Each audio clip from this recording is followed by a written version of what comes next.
tractor was my grandpa's tractor, and he acquired this from a farm in Fort Scott where they had 2 or 3 of these. And so some of the story is kind of fuzzy as to what happened, how he acquired it, but he did put this one together, and this was back in the 30s. And so this then went to the farm that he grew up on, and so it was used on that farm for a little bit, but in the early 50s, there was some issues on the farm, and the tractor got left in the tree line, and it sat in the tree line from early 50s until 1987, when my uncle retrieved the tractor. After my grandpa died, my uncle went out and retrieved the tractor out of the tree line, and it had trees growing through it everywhere, and it had grown around the steering wheel, and they tried to cut the tree out without damaging the steering wheel, but got into it and it broke anyway. So the first thing that we purchased for it was the steering wheel to replace it, but they were able to get the tractor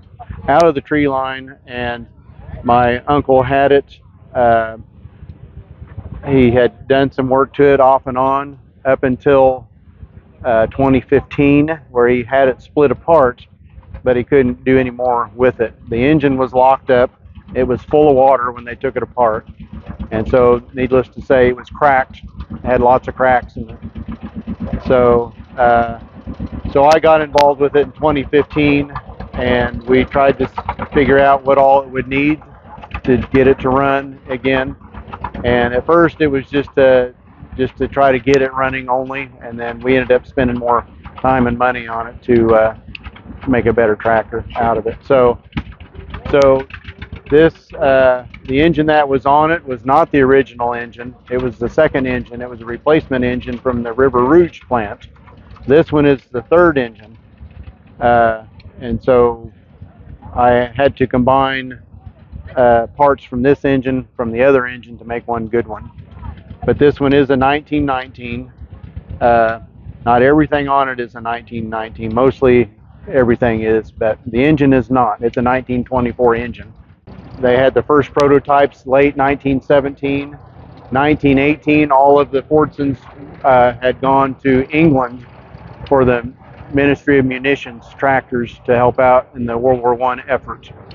So November 1918, World War I was over, and so Ford switched and started producing tractors for the stateside, and that's when they started putting the Fordson name on the tractor. The MOMs didn't have the Fordson name on it. So this one is an early 1919, right after the war. So this is one of the first ones that come off the line. I know on the farm they had, like I said, 2 or 3 of these. So because they were not as reliable, they would, combine different parts to keep one going. Sure. So that's what's happened with this tractor. Some of the parts that are, well, for example, this, the wheels would have been a 6-spoke wheel, and it's got 7-spoke wheels on it. So it obviously came from one of the other tractors. It has the Kingston MD vaporizer carburetor on it. It would have had the Holley carburetor system on it, but the Kingston MD model is the better one. So we're going to stick with that because it runs better. And but everything had been taken apart and redone, and so we ended up bead blasting everything and cleaning it up and prime and painting everything. The radiator is original. It was taken apart and cleaned and put back together, but all that is all original. So some of the unique things about this one is the ladder radiator sides is only found on the 1918s and some of the 1919s. So it's one of the unique things, and the toolbox is a little different. And of course, the later ones had fenders. And this one, it doesn't even have holes or anything set up for fenders. So they kind of evolved through the years. And so the issue that they had with the early ones, especially was, well, they all had the same problem in the fact that using the drawbar and the worm gear system on these Fordsons, if they was to snag a root or a rock, with the plow while plowing, if it came to a sudden stop, the tractors would rear over backwards and kill the driver. So these that did not have the fenders were dangerous. So later they put the fenders on it. The fenders was to prevent it from rolling over backwards. These don't have brakes. The later models had a parking brake, but these don't have brakes. You just got to leave it in gear. As long as you leave it in gear, it'll stop when you push the clutch in. Hey, I'm Jim Vibrock, host of TractorWorksvideos. We're proud to present a whole series of interesting videos featuring all of the major brands that you love and a few you may have never seen before.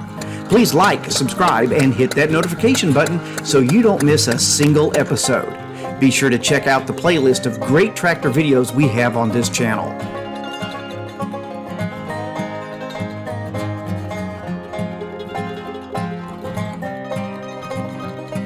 A couple of interesting things about this tractor.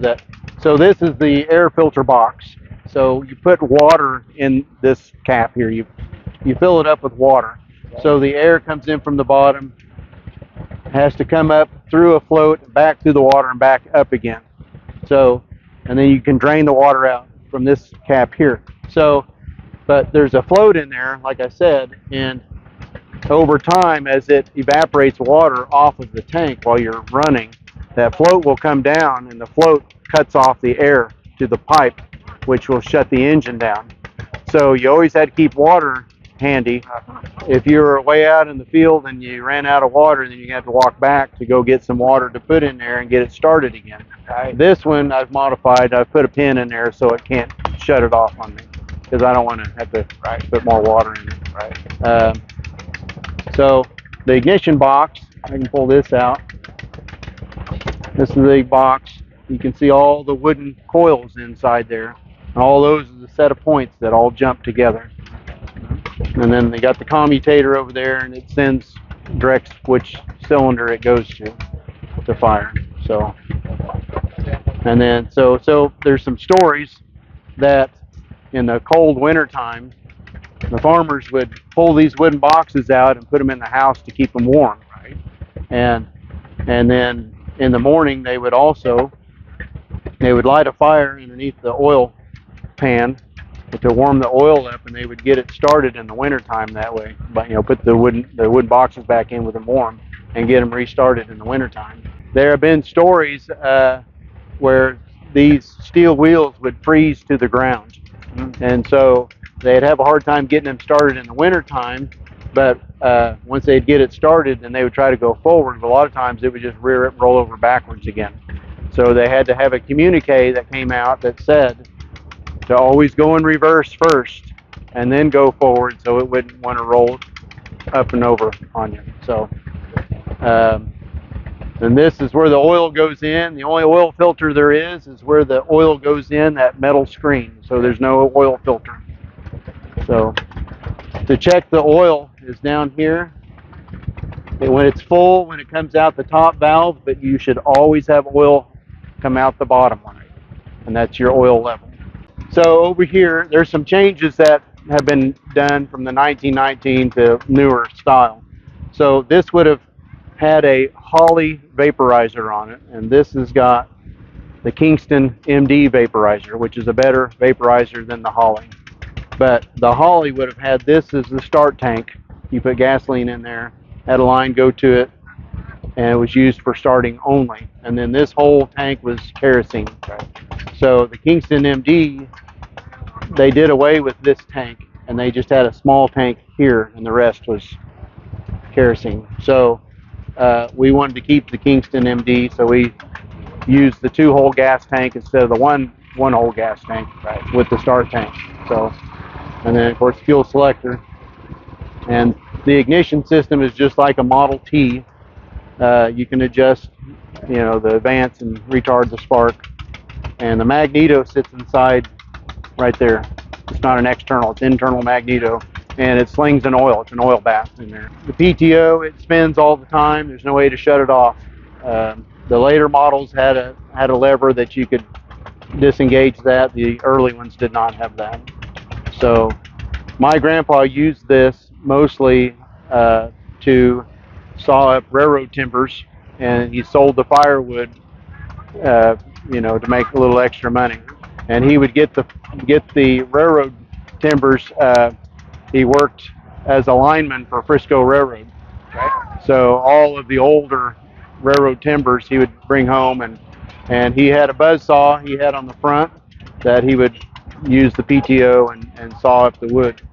So like I said, the radiator is the original radiator, and the front of it has got a lot of chunks knocked out of it, probably we're assuming from running the buzz saw. Yeah. So we wanted to keep that. It doesn't leak, but we wanted to keep that original radiator. Right. So we tried to keep it like he had it when he used it, as best we could.